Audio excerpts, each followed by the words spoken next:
Republican senators probing food delivery apps like your Uber Eats, Grubhub, DoorDash, whatever you use. Well, those lawmakers demanding answers now on what steps are being taken to prevent migrants from illegally working for those companies, which they say is a big security risk for you when they end up on your doorstep with those deliveries. They're renting other people's account, you guys. It's that simple. You could go on Facebook group and you could rent a account. They have multiple accounts available for rent. But each company is pushing back on the accusations. Grubhub saying, quote, account sharing is completely unacceptable on Grubhub and will result in immediate termination. Uber adds, all couriers who deliver with Uber are required to hold a valid right to work in the U.S., pass a criminal background check, and be over the age of 18.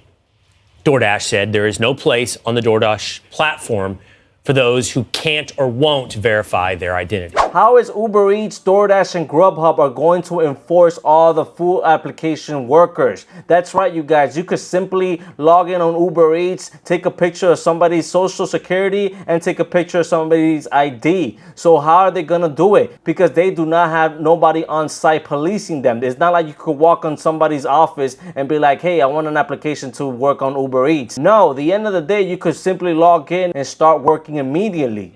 Newly arrived immigrants in New York City are paying current delivery workers to use their accounts to then earn a living. There have been 1.7 million migrant encounters at the Mexican and Canadian borders between October 1st and the end of last month. That is according to federal data, with NYC estimating almost 1,000 per day are arriving in the Big Apple. At the end of the day, we need to point the finger to our government. They are the chain of command of having open borders. What do you expect the other people gonna do, like Uber Eats and DoorDash and Grubhub? Their expectation is gonna be extremely low on enforcing the rules. The sanctuary city has nothing to do with the migrants and asylum seekers. Sanctuary city is if you're undocumented and you're here, you're not turned over to authorities. But the migrants and asylum seekers, the 180,000, are legally paroled into the country. And what happened, people say, well, Eric, why don't you stop the buses from coming into the city? I can't. That's against the law. Well, Eric, why don't you allow people to work who are here? I can't. It's against the federal law. I can't even allow the migrants and asylum seekers to volunteer and give them a stipend. The federal law prevents me from doing that also. If our government is not doing anything about it and having an open door policy, these food delivery apps are gonna have low expectations. Senators Blackburn, Mike Braun of Indiana, and Ted Bund of North Carolina sent letters to each of the food delivery platforms on Thursday. They believe these apps are, quote, being hijacked by illegal immigrants intent on gaming the system. The danger to Americans, and specifically consumers, using your services is real, they wrote in part. These illegal immigrants are delivering food directly to consumers' doors without ever having undergone a background check, and often without even using their real names. But this is not a political thing, you guys. I get it. People come to this country to make ends meet. And at the end of the day, they need to send money back home. They need to have their current situation. And who knows, because there is a black market. Maybe they have a debt to pay to the cartel. 30 was great, man. Now they lowered it to 18. Yeah. You're doing Uber? Yeah, Grubhub. Oh. Yeah. I heard Grubhub is at where it's at right now, too. Yeah, it is crazy. Oh, yeah? That's my favorite one, too. Oh, yeah? How much is it on hourly over there? Oh, 30? No, 18. Oh, but you got more orders. With the tips, and yeah, it keeps ringing, and with the tips, you get like altogether like 30, you know? Oh, yeah? Yeah. It could be like a little bit slow sometimes, but it's pretty good, bro, most of the time. Especially if you got electric moped. And we have done Uber Eats ourselves, you guys. We taking you guys out there in the streets to see how it's like. And you could tell a significantly difference on how it was before and how things are today. We have an oversaturated market that consists of people riding mopeds illegally. I'm gonna show you how to use the turn signal, y'all. Crazy. Puñeta. That's right, you guys. The NYPD there's so much they can do to confiscate all these mopeds. Police impound illegal mopeds on West 71st and Broadway this week as their owners, many who are delivery drivers, look on.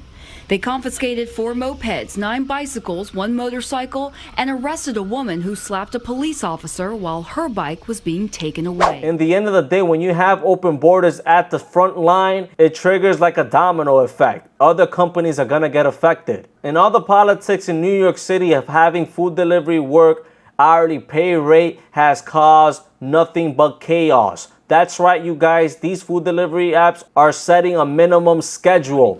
I feel frustrated, I feel sad because I have to support my family in my country. I don't think we're gonna survive. William Medina and William Lopez are both delivery workers who have noticed a decrease in the amount of work since the minimum wage went into effect. Medina, who is also a leader with Los Deliveristas Unidos who fought for the new wage law, says the delivery app companies are making it harder for workers to get hours. This multi-billionaire company, they don't care about workers. He says they've retaliated by changing, or in some cases, moving the option to tip off the order page. Workers' Justice Project's Ligia Gualpa says companies are actively making their jobs harder.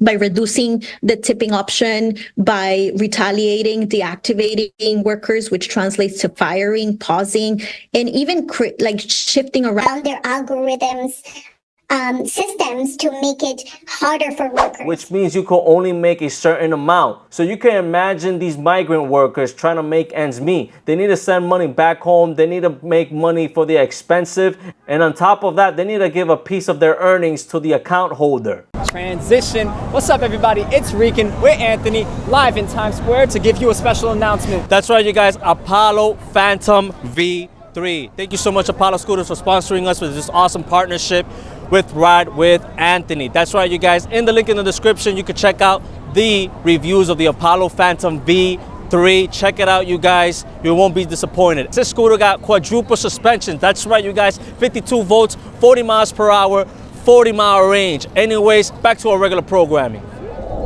But anyways, we made this video to inform everyone that this is an oversaturated market. So with that being said, you cannot just point the finger on these food delivery companies.